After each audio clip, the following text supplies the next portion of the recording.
Perfect. All right. So we're here with Ethan today. He'll do a Rome 101 or Rome Masterclass with us. Ethan, I don't want to take up any more time than I need to on my end. So I think I'll just turn it right over to you and let you screen share and do your thing. Sure. Yeah, thanks. I'm excited to share this. This has been an interesting tool for me. I know there was one recently done with Rome as well, and there was a disclaimer sort of given at the beginning of, I'm not sure I would call it a masterclass because there's a lot of depth to it that I'm far from the expert on, but I have learned enough. And I've realized that a lot of content out there talks very specifically about sort of technical features of it. And it took a long time for me to realize sort of where the power lied, because it wasn't so much in the technical features as it was in just the way that you find to use it. So I wanted to be able to share some of that. And I know a lot of people probably aren't familiar with Rome, so I will give a quick rundown of some of those technical features without going very far. There's tons of resources out there that you can easily find for that. A huge community has grown up, but the context of this, Blas, I think you had linked in the Slack an article about how someone was using it to sort of track their financial decisions in regards to investing and how they were feeling about various investment opportunities over the course of time. And although I don't use it for that, what I'll share today in regards to what my workflow is plays very well into that, I think. And I'll spend some time going through those technical features that are really high level, and then a little bit of time in regards to what sort of the workflow looks like. When people talk about how powerful it is, for me, that's where it really comes in is the workflow. So let me do my best to share my screen here.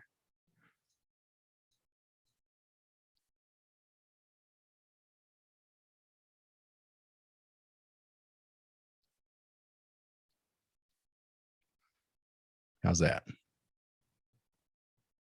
Great. So this is Rome. This is actually just the desktop app. It's an Electron app, so it looks the same on all platforms. This is really straightforward. I'm actually, when you get into Rome from a high level, what you get first is the daily notes page. And so what's on here is, people are very confused by this. And so I'll start here before I get into anything else, where the general response is, why do I care about the daily notes page? Why do I have a journal page?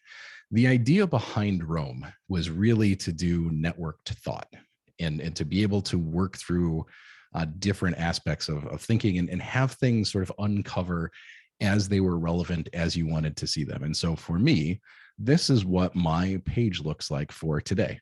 And what is on here is a note that I left myself yesterday. It's labeled NTNDS. It's the note to next day self, which was a journaling technique that I picked up from somebody within the Rome community. And I wrote it yesterday and then told Rome to send it to me today. And so that's why that shows up here. But everything underneath here is the linked references. These are things that I intentionally, as I was going through my notes, said, here's the stuff that I probably want to see when this day comes up.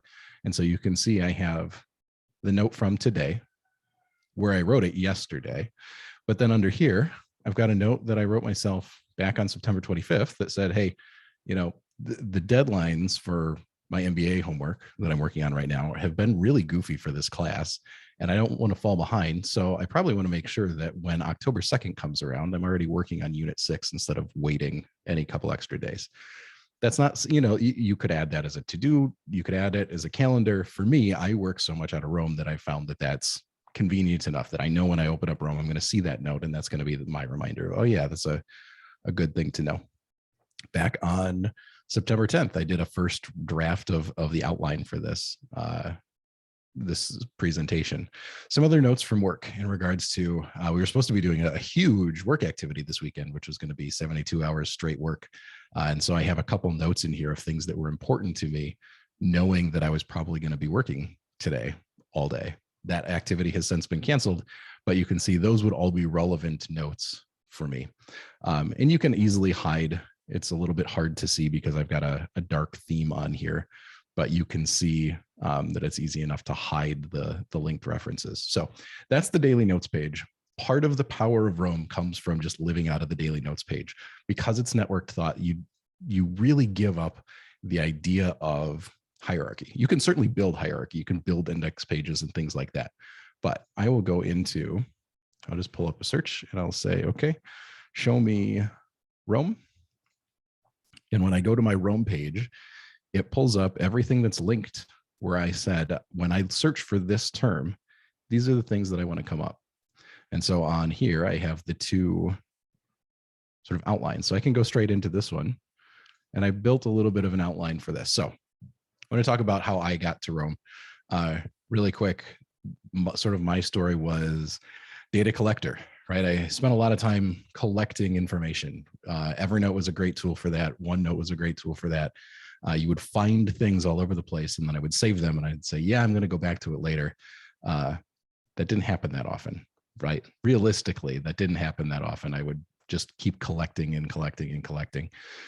But in the back of your mind, you'd convinced yourself that like you knew this thing. I know that information because I found 3 websites that had information on it and I saved them. And therefore I'm an expert on that topic.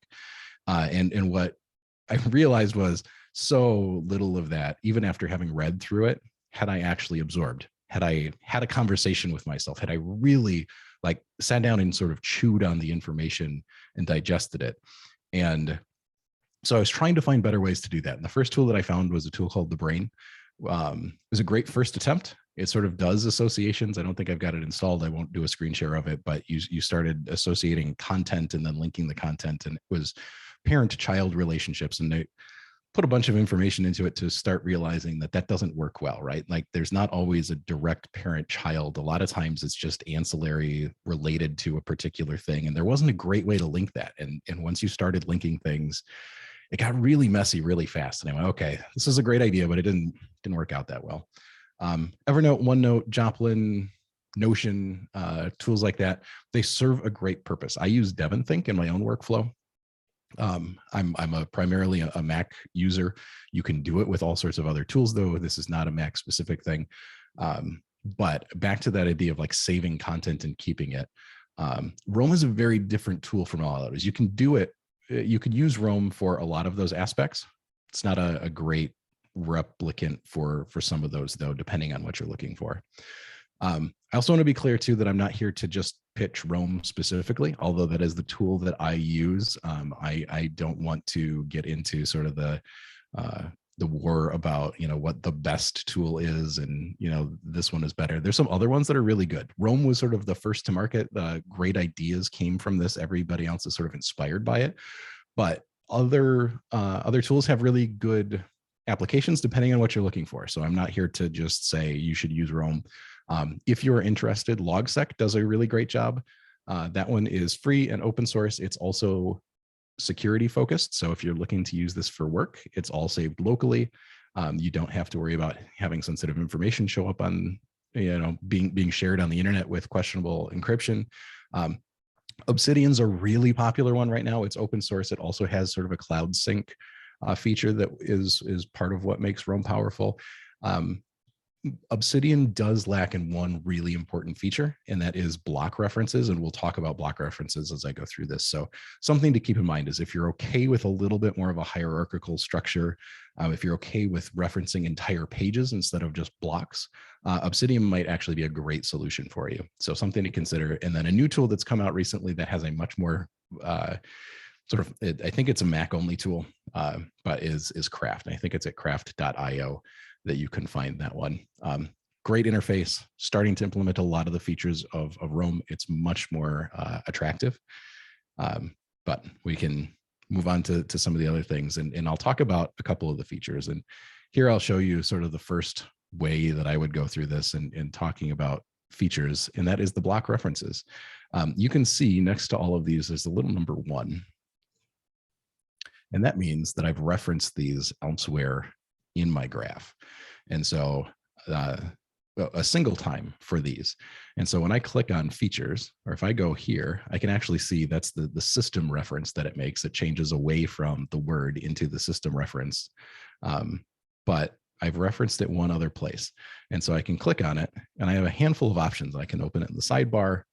I can go directly to it. So I'll open it in the sidebar and it pulls it right up from the side. And so here is the features that I was referencing over here.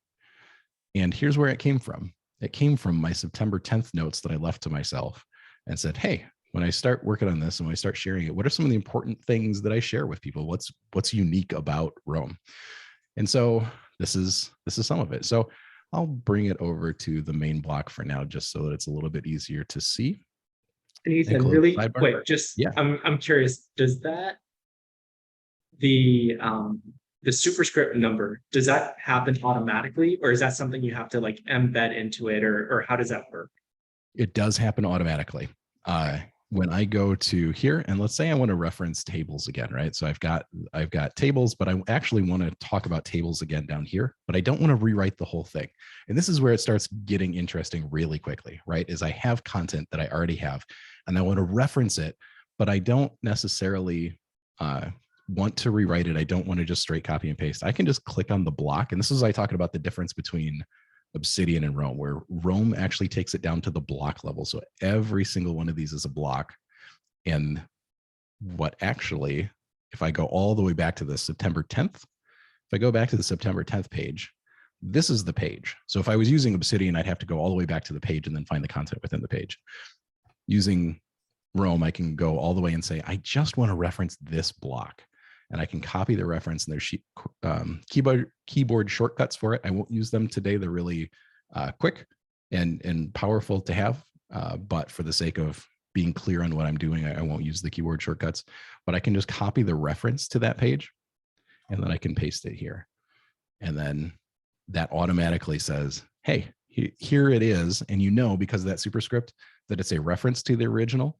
But if I go back to the original right here, where I said, okay, tables, it actually shows me right here that I referenced it.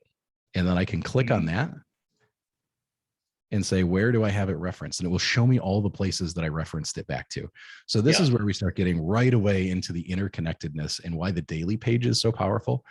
Just leave your notes on the daily page, because everything is interconnected. You can find it. I don't have to make just a Roam page and leave all my notes about Roam on the Roam page. For this presentation, all I had to do was mention Roam or presentation. And then when I search for Roam, let me go back to my search page.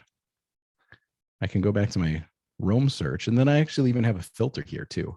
And so it's not going to look terribly interesting, but you can see all the other things that I have referenced when I've talked about Roam that I intentionally linked. Jeannie's name is on there. We had a conversation a couple of weeks ago about doing this. And so I have a reference in here for Jeannie, and I have a reference in here for the Lattice work, and I can click on any of those, right? So if I just want, say, what did I write about Roam on October 2nd? I can filter off of that. And now I just have my notes from October 2nd. And so it becomes really powerful on your ability to drill down into these things and see how they're connected. So I'm going to go back really quick and let's talk about a couple of the features. These are important to know for people who haven't used Roam before. I'm not going to go too in depth with these. Like I said, there's a lot of content out there, but it's important to know that if you're considering what would I do with this tool. This is largely it, right? Is what we're looking at is just simple text. That's where the power comes from. Like I said, it's a very different tool from something like Notion. Notion has all sorts of integrations with, here's how you can put a database in here, and here's how you reference all of your pictures and build these beautiful things that are designed very much for almost like a wiki style presentation. Roam is really a lot of like, get out of the way and just show the content so that you can work with that so that you're not distracted by other things. And that is one of the things that I found incredibly powerful. So a couple of these features, YouTube, I can go here and type in video. It'll give me an embed video. I'll pull up a YouTube video just for the sake of sharing. We'll see what comes up. All right. So I'll paste that video link in there, and then it's going to embed the YouTube video. Now, this white bar on the side, there's ways to change this. Roam is incredibly hackable. If you have a little bit of JavaScript or CSS knowledge, you can do all sorts of magical things with it, or you can very easily just search on the internet. Tons of other people who are way better at that than I am have done things with this. So like if this white block is too big for you, then you can go find somebody that shrunk it down. But as we're going through it, I can click on it and it leaves a video timestamp. So I can leave my notes and say the start, and then I can play through the video. And let's say I went to 6 minutes. I can click on the video again and it gives me another one. Oop. What I have to do, let's go back, but it'll give me another video timestamp and say, okay, at 6:09, and then here's another thing. And I can keep watching the video and taking notes, and all I have to do is click on this to get to that timestamp, so that when I go back later and go, oh, that was interesting, I know exactly where in the video it was. And I don't have to worry about it scrolling off the screen because it's open in the sidebar. Really helpful. I've used it. I love that. I absolutely love that feature. Yeah. A lot of the things. Sorry, I'm getting excited about that. No, it's great, right? There's so many things where I've got to figure out how to arrange two screens, or as I take notes, the page is scrolling down. I have to keep scrolling up and down the page to be able to leave my notes if I want to keep them on the same spot. This takes away a lot of that friction. That's really so that's cool. a great feature. Yeah. Ethan, is there something similar for podcasts? Not directly into it. There are some sort of workarounds for it. There's a company called Air, AIRR, that does well, and there are some integrations with Readwise, and I'll talk about that in a minute when I talk about more of my workflow. And that's, I found that to be really helpful, is the Readwise integrations. So I'll talk sort of about the native features really quick too. And yeah, feel free to keep jumping in. I'll talk as relatively fast as I can because there's a lot to get through, and I don't want to have this drag on for too long. But absolutely jump in.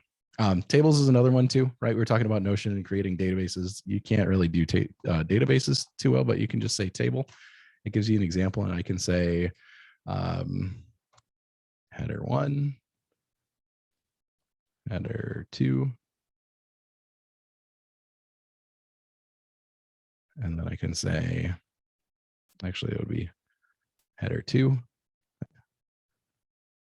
and then I can say thing 1, thing 2, right? So just with a quick slash command and embedding and indenting, all of a sudden I've got a table here that I built.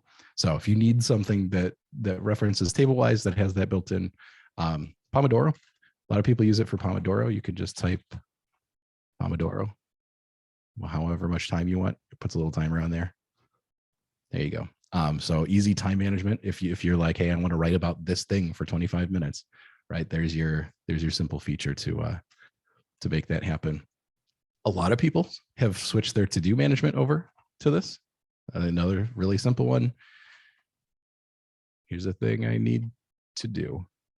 And then there's your checkbox. And so you can actually build queries very simply, or you can just go to your to-do page.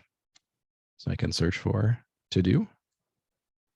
And on there, I have all of my undone to-do items. So at the very top of the list, here's the thing I need to do. That's the block I was just looking at. And I check it off, it goes off the list. So very simple, pretty powerful if you decide you want to move to-do into that. Embedded images, this one is fine. Again, the goal of Roam was really the content and what you're writing and what you're working on, not so much trying to build beautiful presentations. So everything uploads automatically to, I think, Firebase storage. There you go. So if I paste an image in, it uploads it to an internet location, and then it puts it in line. You can click on it to get the bigger image, but something they can do. There is a presentation mode. I decided not to use it for this. I'm not doing a PowerPoint style presentation. I'm trying to actually show the tool, so I avoided that. So those are some of the like built-in tools that are really heavily used. If you're looking to use more of those, there's a lot of power behind many of those. Go look for tutorials, information online. YouTube has a lot of those. I felt it was important though, if you're not familiar with Roam, that you should know here are some of the things that it can do, because it fits into sort of what the workflow looks like. So also works really well as an outliner too. As you can see, like I'm going through this, I can just collapse and expand some of my things. So as I talk about them, we talked about the competitors, we talked about features.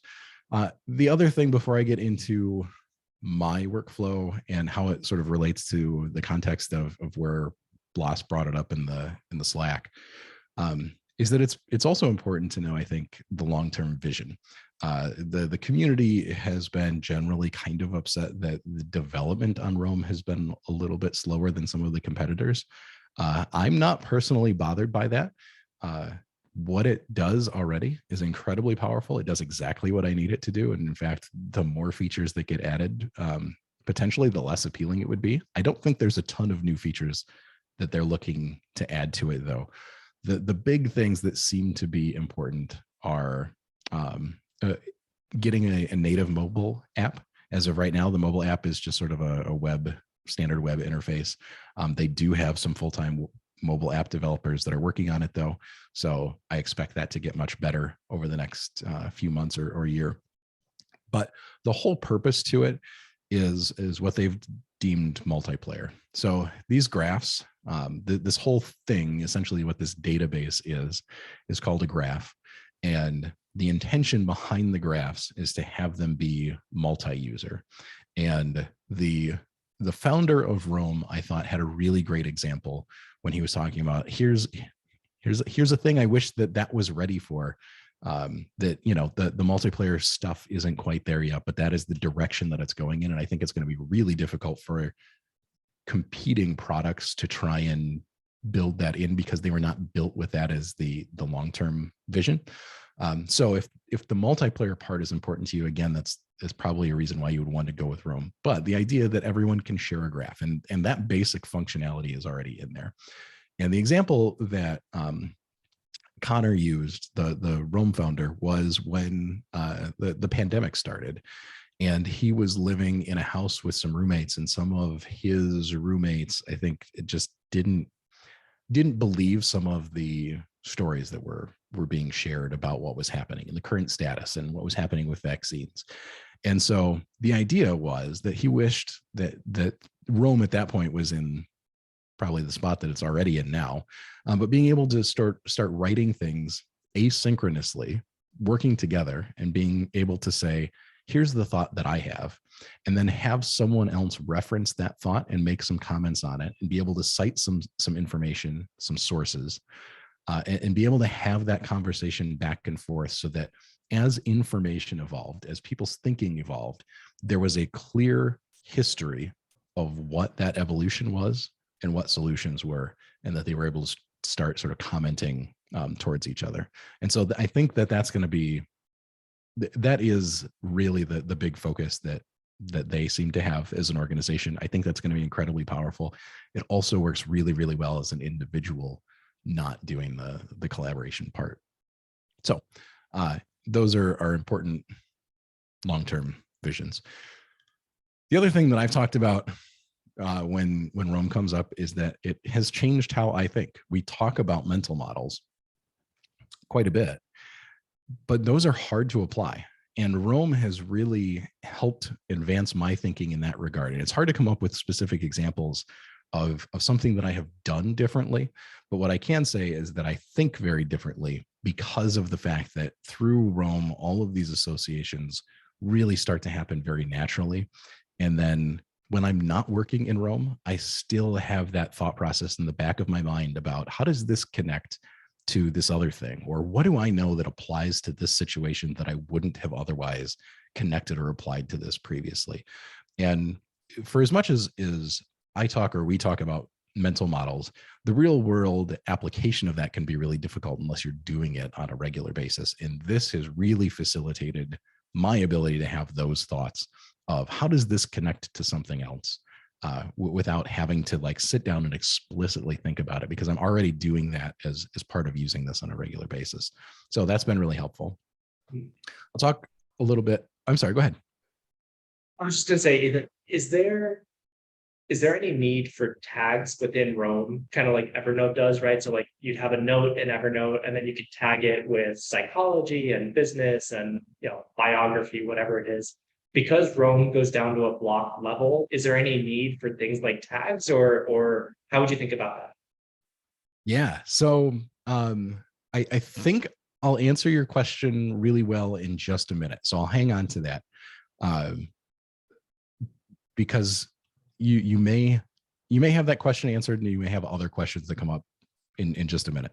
Perfect. So the two things that I really have been using Roam for have been, I should say three. Number one, journaling practice. The journaling practice has been nice. I've been trying to pick it up over the last few months. I've gotten better at it. I'll show you one of the things that's kind of cool about Roam and the way that it does references is that I have a template page. And so I can go into my templates and I can say, where is one of my journal pages? Okay, let's do the morning one. That's probably a better example. And so this is the template that I have for my morning journal. And I can take any of those prompts and answer them. And if I don't want to answer that, or it doesn't seem applicable for the day, I can leave it. But you can see here, I just started this a couple days ago, referencing all of these. So if I want to see all of the times that I've answered, if I want to break down, like, what are the themes for this, right? One thing I can get excited about today is, well, let me just open all of that up. I say, great, I've got Slack time. I can organize some of my Devon thing. I get to see people in person, spending time with people, right? I actually consider myself a very antisocial person, and this is a very small sample size. But two of my three responses were like, I'm excited to interact with people. I absolutely would not have expected that, right? Like, that's really interesting to me right now in this realization. That's very surprising. So that's really cool as a journaling exercise, right? Is that I can sort of go through those and see how do I answer these over time, right? And it's linked. What's nice, because I'm using the daily note page to do all of these, every single thing I do references back to the day that I commented on it, right? So this one I have very specific answers for again. And it's interesting to be able to track those responses over time, because I'm using the block references.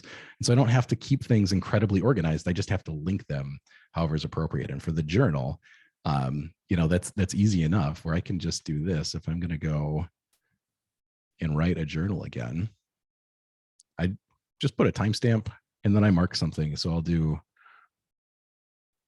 morning journal, and that's my tag right there. So to back to your point, morning journal, and then I can take all of this and highlight it, and then I can do copy with block references. So I'm not copying and pasting. I'm copying the references to these prompts, and then I'm just pasting them in. And then when I do that,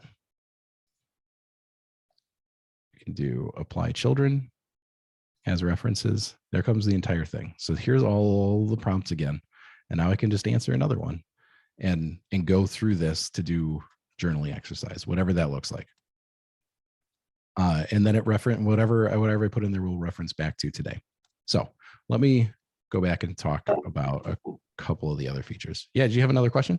No, I'm wishing Rachel was here, because that's the kind of stuff that we were talking about the other week. Is like, I just wish she could have seen that. Yeah. And thank you for sharing that, because I know that's like a little bit vulnerable to share, like, hey, this is what I'm journaling about today. I just appreciate that, like, real world example. Yeah.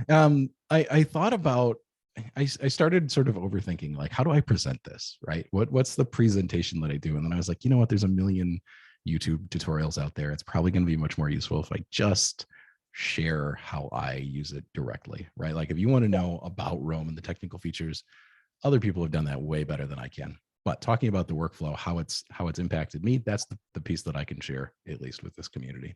And for the journaling part, I'm still very new at using some of those templates. So I don't have a lot of data. You can see some of those prompts only had like 3 or 4 responses.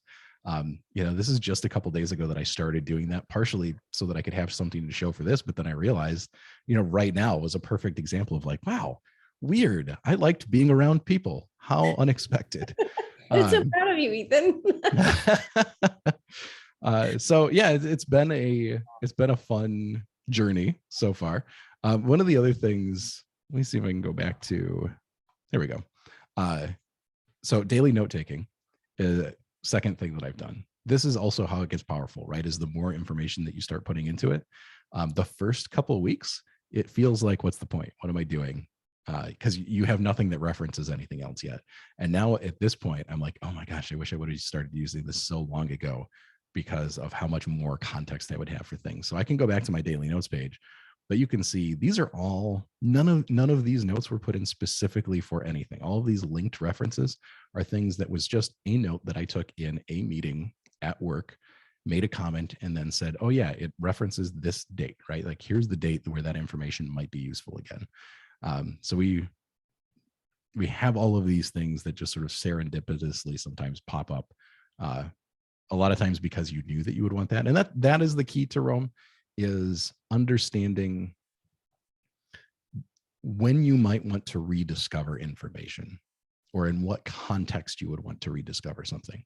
So for example, if I have an Evernote or a DevonThink, I have to think about what folder I want to put something into. And so let me come up with an example of we're getting ready to replace our windows in our condo. Got a handful of quotes. Where would I file that? Do I take that and put that under property management, renovation projects? Do I take it and put it under specific property and then windows? How do I categorize this thing so that when I go to look for it again later, it's in the place, right? You know, how many times do you have that moment where you're like, oh, I know I have this thing, I just have no idea where I put it. And this takes away a lot of that overhead. You don't have to think about how does this categorize? What's the parent and child relationship? You just go, how do I want to run into this? So let me give you another example. And that is the last one, which is primarily how I use Rome and where I think a lot of the power comes from. Well, shouldn't say primarily. I do a lot of daily note taking, which helps a lot with that. The other workflow that I have is this one right here. And that is taking sources. And if you're not familiar with Readwise, you really should go check it out. It's at readwise.io. They have tons of integrations with all sorts of source content. Instapaper, Pocket, air.io, like I mentioned earlier for podcasts. And then they also have an export, and they export into Rome. And you can set it so that anything that you have in Readwise automatically exports into your Rome graph. And this is where a lot of my content comes from, is I will read on Kindle, more accurately through Apple Books on my iPad. I will do highlights in there. And then when I go sit down on my computer later, those highlights are already in my Rome graph. And I have it so that Readwise will tag anything that it is imported with an inbox tag. So I can search for inbox. And here's all the stuff that I have notes on that I haven't gotten to yet. This looks like a lot, and it is, but this is much, much smaller than it was a few months ago. So I'm making progress and working through it. But a good example would be I'm reading through Crucial Conversations. And so a few days ago, I would have taken notes there. And right here, this is the Readwise import of what Crucial Conversations, where I'm at in the book. And so it automatically tags it with the authors. It tags it with the title. I have it tag books on there automatically, inbox on there automatically, so that I know how to find it. I didn't even know that it did the cover. And then here are the highlights just from where I've been reading so far. And when I go through this, I go, okay, the reason why I've highlighted this thing is because I felt it was important and I wanted to come back and reference it, right? And so I can go here and say, okay, ask yourself, what does my behavior tell me about what my motives are? So for me, and Blas, to answer your question about tagging, I don't have to usually add a particular tag for it because I can do it inline. You do left and right bracket. And if you do a left bracket twice while you have a section highlighted, it automatically adds the other one. So you can see there, let me go back and do that again. The word behavior is here. If I just highlight behavior and I hit left bracket twice, yeah, puts the brackets on both sides, but then it gives me all of the other references I have to behavior. And so I can just click on that one and say, yep, behavior is the one that I wanted. But I also have behavioral psychology. and I have ethical behavior, which you can see I actually self-referenced. So I can find ethical behavior. If I just search for behavior, that pops up too. This one, I just want to tag with behavior. So there's behavior, and motives seems like a pretty good one to come up to as well, right? Like later when I'm thinking about motives, how people are motivated, what motivates me, this might be a good line to come back to. So I'm going to do that for motives as well. And now when I click off of it, you can see both of those are highlighted because they've been tagged. At the end of this, if I wanted to, I could add another tag, right? The same way that we used inbox and books up here. So if I went to, what's another good term that I could use for that? I could just do psychology if I wanted to. And now when I search for psychology later, that's going to come up. And so it's really about the context that you want to search for it. So I'm thinking about behavior. I'll give you a really good example of how my workflow works and what I think makes this really powerful. Back to the idea of this being brought up in a context of investing and financial investments and tracking your thoughts over time. So here's how I would do this. And then if you want to replace it with, whatever mental model or financial approach you want, you can sort of translate that. But here's how I would do it. So I would start a note. And again, what's great about this is you don't have to like label it. I don't have to right away off the top of it. I don't have to worry about finding the right title that I'm going to search for again later. I just go, here's a timestamp so that I know at what time and on what date I was doing it. And then I can add a sub block. And I go, I'm really thinking about, it started with behavior, but I've been thinking a lot about empathy lately. And so I have my own, if you do double semicolon, all of those templates that I was showing earlier on my template page, you can pull all of those up. So I've got a Zettelkasten template, which is just for some in-depth thoughts. If I have something that I really like, I just want to chew on this thought for a while, I use my Zettelkasten template. And so in here, I can go, all right, where's the literature notes that I want to reference? All right, let's try empathy. What do I have? And if I shift click, it opens in the sidebar. So everything for empathy comes up on the sidebar. Everywhere that I have tagged empathy. And so I just wrote about this September 11th. Find the topic of empathy, one that's less simple as many seem to think of it as. I'm not sure I'm in a position to be able to actually respond to it based on the initial framing. So this came from a question that was in a journaling exercise that I was going through. Empathy is complicated. Now, this is not actually how I would write this out necessarily, but for the sake of example, here we go. So I'm already sort of thinking about empathy, and these are the parts, right? Like I said, I tagged this. So what's coming up right now are the things that I said, when I think about this again later, how do I want it to show up? Empathy was one of the words that I wanted for it to sort of trigger off of. So now these are all other thoughts. What do I have here? Favorite Excel or Google document? I don't even know what that was all about back on June 23rd. Never split the difference. Here we go. Negotiating. Beauty of empathy is that it doesn't demand that you agree with other person's ideas. You may well find them crazy. What's complicated about empathy is that you can't actually be or understand the true motives from the person you're attempting to empathize with. You carry all of your biases with you. So a thought that a comment that I ran across a couple of weeks ago, that's probably in here somewhere in regards to, the idea of putting yourself in somebody else's shoes. And what happens, you have all these stereotypes and these biases in your mind. When you put yourself in somebody else's shoes, you tend to take those with you. And so you can actually do harm in some cases by trying to really imagine what it's like to be that person if you have these biases or stereotypes that you're carrying with you into that thought. And so I kind of want to think about that a little bit. I go, well, where's the phrase that I had earlier? Yeah, this part of it. So I want to reference that. I want to copy my reference to it. And then if I have something, you can hold down a command or a the Mac key, I guess, the command key control on Windows, I think. And it will pop up a little plus bar, and I can take that and click on it.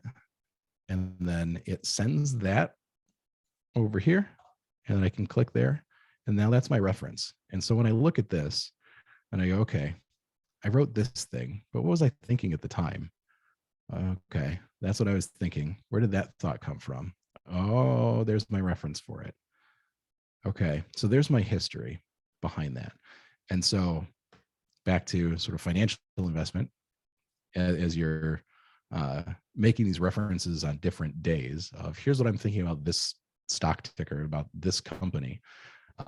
I can track down my entire history about where my thoughts were coming from at the time. So here's the thought that I had. Empathy is complicated, but the reason that it was complicated in my mind is because, well, you can't actually be the person so that you're trying to empathize with, and so you'll never truly understand the way that they feel. And why do I know that? Well, it's because, or feel that way, is because in this book I have this reference for how you may well find those ideas crazy. And so I'm able to track down today's thought of empathy is complicated all the way back to a thought that got imported, on April 24th that I had. So if I'm thinking about evaluating things for extended periods of time, I can look through that entire chain very easily just by dragging over that connection and saying, oh yeah, that's where that came from. That's where that thought was. That's why I felt that way, right? I'm really excited because I think this stock is about to go through the roof. And I can start clicking through my thoughts and be like, oh gosh, back 4 months ago, I thought this was a terrible purchase. Why did I think that, right? And your whole chain, because of the bullet points and being able to reference those things, exist. And all of a sudden now I know what I was thinking, why I was thinking it, when I was thinking it. And I go, oh, does today seem good because I am feeling extra motivated? Is it because I just read this other article that said that it was a great idea, but it's missing all of the content from this other article that made me, 4 weeks ago, think it was a terrible investment idea? All of these things can be tracked. And I think that the article blast that you linked was used a couple of the templates, so that you could have very clear and structured thoughts, much similar to the way that I do journaling, so that you could actually even get it down to a single template for a single stock, and then track over time for that one, so that you could even look at your individual responses for that single stock.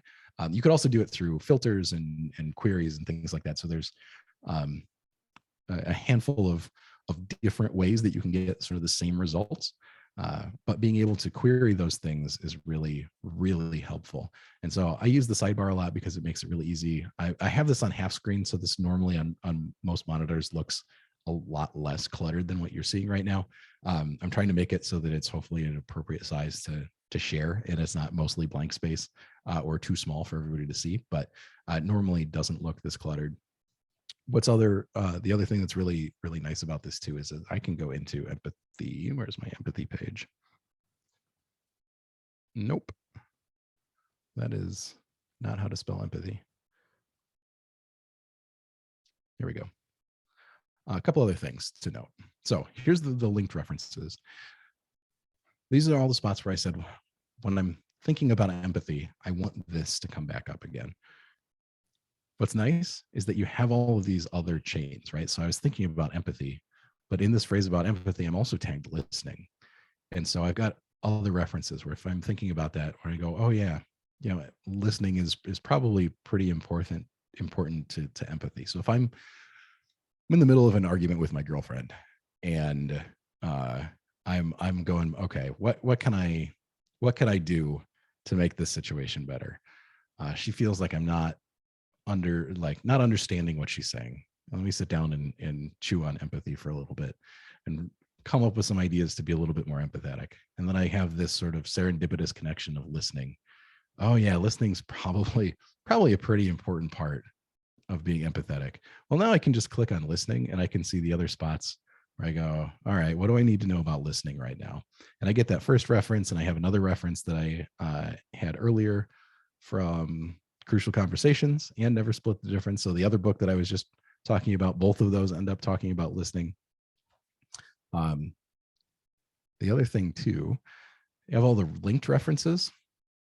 It also has the unlinked references. So if there was something that you wrote that had that in there and said, it's in there, but that's not necessarily how I want to uncover it. These are all the times where I use the word empathy that maybe I do want to go back to and go, oh yeah, maybe I should link that. Even though at the time I didn't think that that's what it was, or I forgot to add the tag or whatever else it is. You can search through all of that, and I see something on here and I go, oh, okay.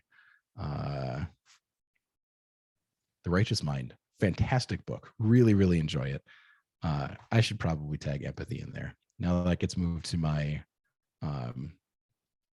my linked references, or it would if I was being case sensitive. One of the quirks of Rome is it is case sensitive. There's a good reason for that. A lot of people are very passionate about it. I'm not one of those, but you can see that when I set that to the proper case sensitivity, it now moved into my linked references, or I can just click link on any of these to have it do the same thing. And there's even a button here that says link all. So if I say I want all of these to come up under that context, that's where it comes from. So being able to think through that, and I'm thinking about empathy. Now there's behavior. So I can clicking on behavior and I can go through and go, okay, well, what do I want to think about here? Oh, there's a Righteous Mind quote again. So let me pull it up. Here's all the notes that I have from the Righteous Mind. And it's really just being able, this is what I think is amazing about Rome, is everything is just connected, right? Things pop up the way that you want them to, when they should, when you've decided that you want them to. And then if you forgot to do that, but you're pretty sure, like, I bet there's more content in there about empathy, I can do the block search just from a line like this without even having to open up a page. It's double parentheses, and I can just type in empathy here and just scroll through every time in my block the word empathy comes up. And then when I've decided empathy is complicated, I think that's the one that I wrote earlier today, but I can click on that. And then there's my reference.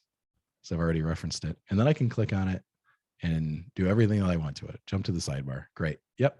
There's the block that I wrote earlier today. If you mouse over the blocks, it gives you the time and the date too, just in case. And it continues to build that connection between everything. So as information comes in, the more and more you put in there, the more connections start to exist. There is a graph overview page. I'll share it. It's not very useful. It can be if you really want to poke around with it. But this is, it'll take a second. Yeah, this is what it looks like. And it shows you all of those connections between topics. So things get bigger. The bigger dots are the ones that have more connections between them. I think I probably just broke it by trying to open and close the sidebar. And Ethan, really quick, if you hover over one of those big nodes, does it? Okay, there we go. Yeah, cool. Look at that. There's That's Jeannie. awesome. Look at all the notes that I have that I've tagged Jeannie in. And I can follow those from there. I won't pull it up on the screen right now. I'll pick something less. Here we go. We'll go to Einstein. And I can just click on that. And this takes me to all the times that I have specifically tagged Einstein, where I go, if I'm doing something that I want to specifically reference, oh yeah, this was an Einstein thing. You know, I can just click on it in the node like that. And then there you go. I've got an unlinked reference in there too. So there's one that I saw, okay, Einstein was referenced. That's fine. I probably don't want to come back to that in the Einstein context, but there it is. So I think that's mostly it. That's the piece that I really wanted to show, was just get that quick overview of like, here's a bunch of stuff that you can do. I know people who have written books and published books that you can import as Roam into your Roam graph, which is kind of cool because you get sort of the extra commentary and footnotes and links to all sorts of things. There are people that do full project management for work. There are people that do everything, right? Their to-do management. I need a better mobile interface for to-do right now. That's something that they are certainly working on. So I don't use it for to-do management typically. But there's a lot of people that very heavily use Roam for a lot of things. The other thing that's important to note too is that this is not and I kind of alluded to it earlier, but it's not really a replacement for the other tools in a lot of regards, right? I still use DevonThink on a daily basis. You can or Evernote, right? If you're a big Evernote user, one of the nice things about this is you don't have to migrate everything out of Evernote. In fact, you don't want to migrate everything out of Evernote. You can just right click on a document in Evernote and it will give you a link to it. You can have it be a public link or a private link if you've got it installed locally. And then when I'm writing a comment here, my reference can actually just be the link to that document in Evernote, right? So I can say, I ran across this cool article today that I want to come back to. And then I can take this and I can just Control K. That does like a hyperlink. And then right in here, I can add my Evernote URL, that I would paste out of Evernote. And then when I click on this, it's going to open that article in Evernote. And now I know my source reference. So if you don't want to go through and highlight things and necessarily export to Readwise and then import to Roam, you can use your local repository for that as well. The other thing that I think is maybe useful to know, because the Readwise integration is so powerful, is that Readwise is actually getting ready to release their own Read It Later app that is going to be a competitor with Pocket in Instant Paper.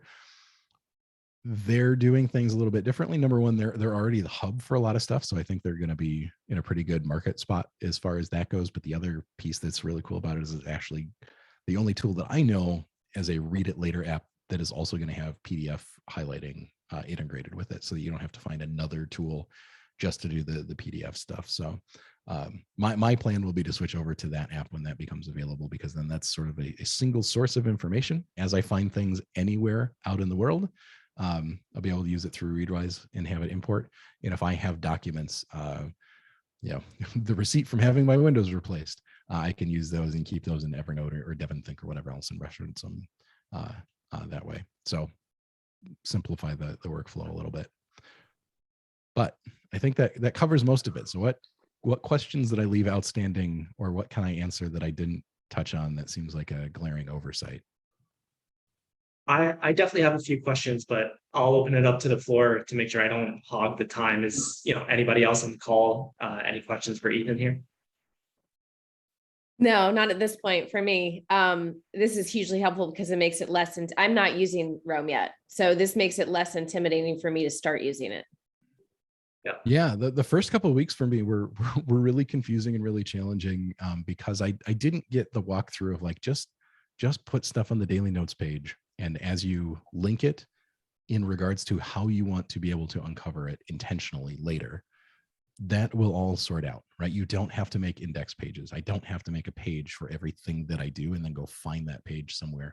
Just do it on the daily notes page, link it if you think you want to find it. And even if you don't, it's always in that unlinked section, or you can search for it and it will come up just like any other tool. So that's been really important. And then the value of linking at a block level has been really big too. Like I said, not at the page level, but if I want to talk about empathy and I've got, 6 paragraphs and I have some of it embedded, or I'm sorry, some of it indented, and I want to reference, the third indent down, I can just grab that one paragraph, or I can grab the paragraph and the child items. And if I want to go back and see the context, the parent nodes for it that I didn't link, all I have to do is click on it and it takes me straight to that page. So all of that information is immediately available depending on if you want to see it or not. Yeah, cool. Ethan, real quick, are you already sharing a lot of your content with people in your network? No, this is my private graph. And so this one is it does not have shared with anyone. I don't have any public graphs that I have started. There are a couple public graphs that I'm part of. They do have like a believers. If you signed up and paid for like 5 years up front, you get access to sort of their behind the scenes graph. And then they have a how to read a book that was a book club that they put on, or some of the community put on.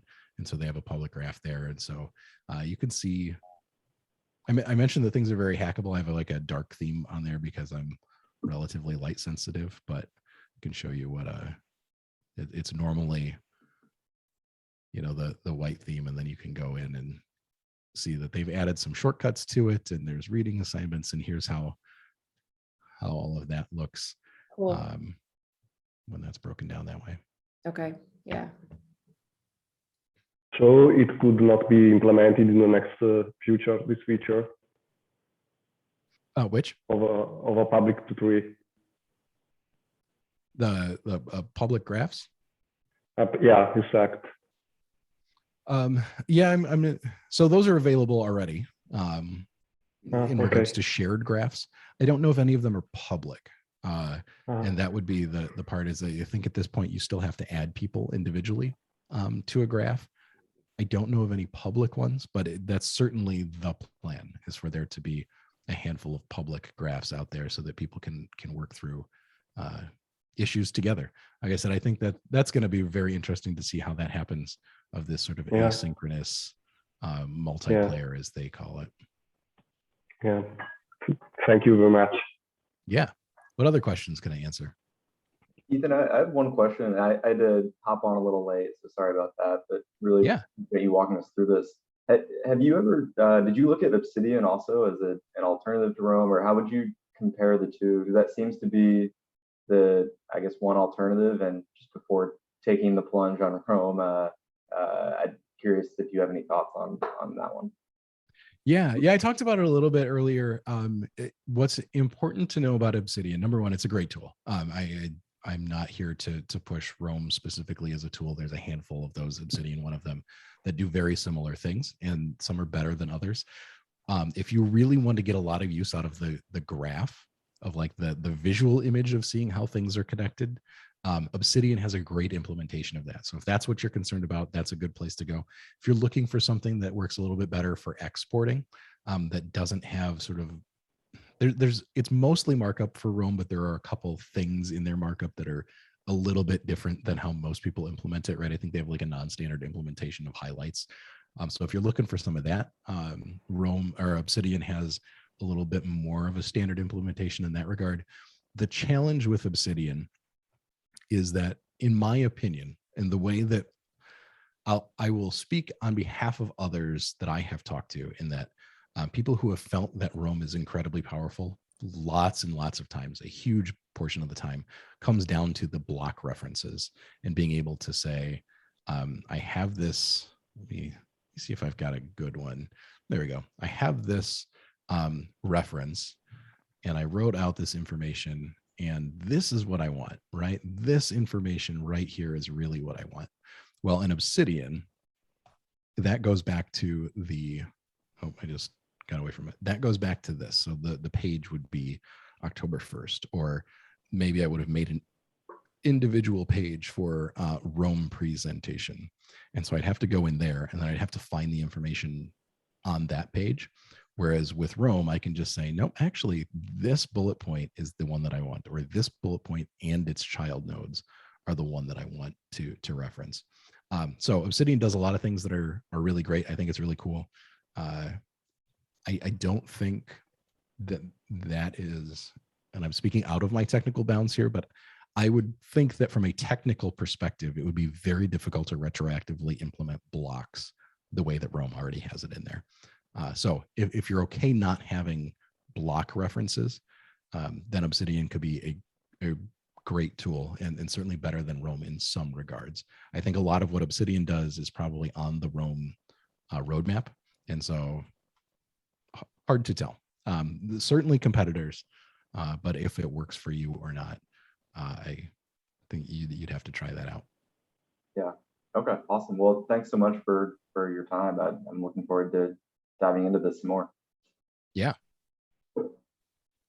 Yeah, Ethan, with that, I think we'll wrap up, but thank you so much for doing this for us. I feel like I went from a zero knowledge of Rome to like a 6 or 7, which is awesome.